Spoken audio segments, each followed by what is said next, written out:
कहा जाता है कि जब भक्ति और शक्ति दोनों मिलते हैं तो एक गोरखा पैदा होता है। दुनिया के सारे हथियार एक तरफ और गोरखा सैनिकों का स्पेशल हथियार एक तरफ।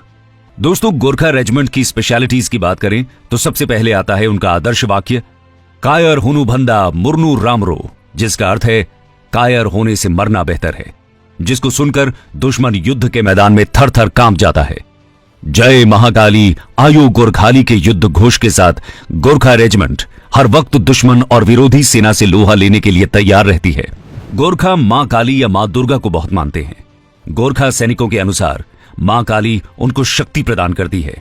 ये स्लोगन उनके अंदर जोश पैदा करता है।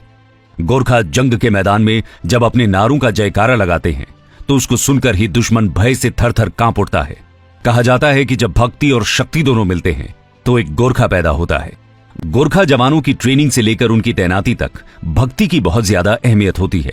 जंग के मैदान में गोरखा फौजियों का दुश्मन का सफाया करना ही एकमात्र लक्ष्य होता है। इसी युद्ध घोष के साथ कैप्टन मनोज पांडे ने कारगिल की लड़ाई में दुश्मनों के पांव उखाड़े।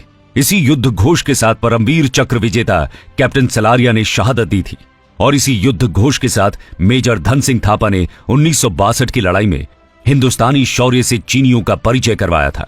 इस युद्ध घोष को सुनकर अच्छों के प्राण पखेरु उड़ जाते हैं। इनकी दूसरी खासियत इनका हथियार है। वैसे तो दुनिया में एक से बढ़कर एक हथियारों का आविष्कार हो गया, नई तकनीक, नए उपकरण आ गए, लेकिन दुनिया के सारे हथियार एक तरफ और गोरखा सैनिकों का स्पेशल हथियार एक तरफ। उनका यह स्पेशल हथियार न सिर्फ उनकी रक्षा करता है बल्कि उनके सम्मान का प्रतीक भी है, और उस हथियार का नाम है खुखरी। कहते हैं गोरखाओं की खुखरी रणभूमि में एक बार मैदान से निकल जाए तो बिना दुश्मन का खून पिए वापस नहीं रखी जाती।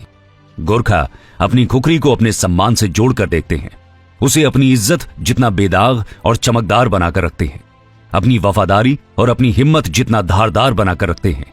गोरखाओं की खुखरी का सीधा संबंध उनके धार्मिक विचारों से है। गोरखाओं का मानना है कि खुखरी शिवजी के त्रिशूल का एक भाग है और वो शिवजी की तरह ही इसका सम्मान करते हैं। देखा जाए तो खुखरी गोरखाओं का इतिहास है, पहचान है, सम्मान है। ये उनके यूनिफॉर्म का एक हिस्सा है। अगर उनके पास खुखरी ना हो तो वो अपने आप को पूरा नहीं समझते, और अगर उनके पास खुखरी हो तो दुश्मन पूरा यानी साबित नहीं बच सकता। मैदान से निकली खुखरी को देखकर दुश्मन का कलेजा कांप जाता है। देखने में ये आपको कोई कटार या तलवार जैसी लग सकती है, लेकिन बारीकी से देखने पर यह बहुत दिलचस्प है। खुखरी की लंबाई अलग अलग हो सकती है, लेकिन इसका ढांचा कमोबेश एक जैसा ही होता है। खुखरी के साथ दो हथियार भी होते हैं जिसे चकमक कहा जाता है। यह मुख्य रूप से खुखरी को धार देने के लिए इस्तेमाल होती है। इसके अलावा यह आग जलाने के काम भी आती है। हर गोरखा सैनिक को दो तरह की खुखरी दी जाती है। पहली, जिसे वो हथियार की तरह प्रयोग करते हैं। दूसरी, सेरेमोनियल यानी समारोह के दौरान इस्तेमाल होने वाली। यह हथियार उन्हें उस वक्त दिया जाता है जब उनकी ट्रेनिंग पूरी हो जाती है। लेकिन ऐसा नहीं है कि गोरखा सैनिक सिर्फ खुखरी चलाने में ही माहिर हैं, बल्कि बंदूक पर भी उनके हाथ उतनी ही तेजी से चलते हैं जितनी तेजी से वे खुखरी चलाते हैं। खुखरी के अलावा गोरखाओं की खास पहचान है इनकी तीसरी स्पेशलिटी, उनके सर पर टिकी तिरछी टोपी, जो बीतते सालों के बावजूद उसी रौनक और उसी धमक के साथ वीर सैनिकों के सरों पर सजती है। लेकिन क्या आपने कभी सोचा है कि गोरखा सैनिक अपनी टोपियों को इतने सलीके से क्यों पहनते हैं? दोस्तों, इस टोपी का नाम है गोरखा तेराई हैट। इस सिग्नेचर हेडगियर का नाम नेपाल के तराई क्षेत्र से लिया गया है। गार्ड ड्यूटी और परेड के दौरान पहनी जाने वाली चौड़ी चौड़ी टोपी खाकी रंग की फेल्ट से बनी होती है। चिन स्ट्रैप जो टोपी को एक साथ रखता है, दाहिनी तरफ नीचे की ओर झुका होता है ताकि किनारा कान को छू ले। आप पूछ सकते हैं कि इसे इस तरह क्यों पहना जाता है? तो ये एक परंपरा है। हालांकि अन्य कारण भी हैं, जैसे गोरखा सैनिक कदकाठी से छोटे होते हैं। ये छोटे स्ट्रैप को एक्सप्लेन करता है ताकि वो लोग भी बाकी सैनिकों के समान दिखें। किसी भी सैनिक के लिए टोपी और पट्टे का आकार नहीं बदला जाता और इसे गोरखा परंपरा के समान ही रखा जाता है।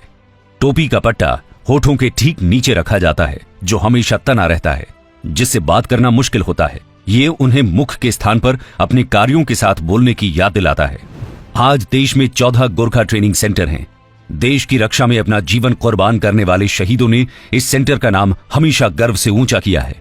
गोरखा सिपाही निडरता की ट्रेनिंग के बाद अजेय विजेता योद्धा बनते हैं। गोरखा सैनिकों की 42 हफ्ते की कठिन ट्रेनिंग होती है।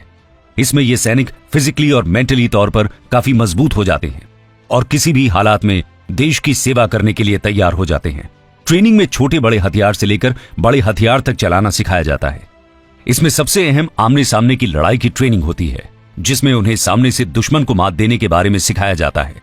भारत की अलग अलग गोरखा राइफल रेजिमेंट सामूहिक रूप से रेजिमेंटल उद्देश्यों के लिए गोरखा ब्रिगेड के रूप में जानी जाती हैं। भारत से सरहदों की नजदीकी और संस्कारों का साझा इतिहास गोरखा रेजिमेंट पर साफ झलकता है। एक समय पर इस रेजिमेंट में सिर्फ नेपाल के जवान भर्ती होते थे और अब भारत के पहाड़ी इलाकों के गोरखा जवान भी इसमें भर्ती होते हैं। इसमें उत्तराखंड से लेकर पूर्वोत्तर तक के जवान शामिल हैं। पहाड़ी इलाकों से आने के कारण गोरखा किसी भी कंडीशन में अपने आप को ढाल लेता है और हर परिस्थिति में अपने आप पर काबू रखते हुए दुश्मन पर विजय पा लेता है। गोरखाओं का पराक्रम ऐसा है कि ब्रिटिश आर्मी और भारतीय सेना के अलावा भी और देशों में इनकी उपस्थिति है। ब्रुनेई के सुल्तान के पास खास गोरखा रिजर्व यूनिट है, तो सिंगापुर के पास अपना गोरखा कंटिजेंट। लेकिन भारत की गोरखा रेजिमेंट की वीरता का दुनिया में कोई सानी नहीं। गोरखा सैनिक देखने में जितने सरल लगते हैं, दुश्मन के सामने उतने ही खूंखार हो जाते हैं। ऐसे ही है गोरखा। दो चेहरे हैं उनके, एक अनुशासन वाला और दूसरा विरोधियों के लिए खौफ का चेहरा। चाहे आतंक विरोधी ऑपरेशन हो या दुनिया के किसी कोने में लड़ा जा रहा युद्ध, गोरखा का नाम सुनकर दुश्मन आधी जंग वहीं हार जाता है। कंक्लूजन। तो दोस्तों, ये थी गोरखा रेजिमेंट, जो 207 वर्षों से इंडियन आर्मी का गौरव है। हर गोरखा जवान उस सर्वोच्च परंपरा का प्रतीक है जहां देश ही सबसे पहले होता है। अपने निर्माण से लेकर अब तक छोटे कद काठी के ये अद्भुत सैनिक जो अपने कर्म के लिए अपने प्राण तक न्यौछावर कर देते हैं, ऐसे महान योद्धाओं को न कोई टक्कर दे सका है, न भविष्य में दे पाएगा। जय हिंद, जय भारत।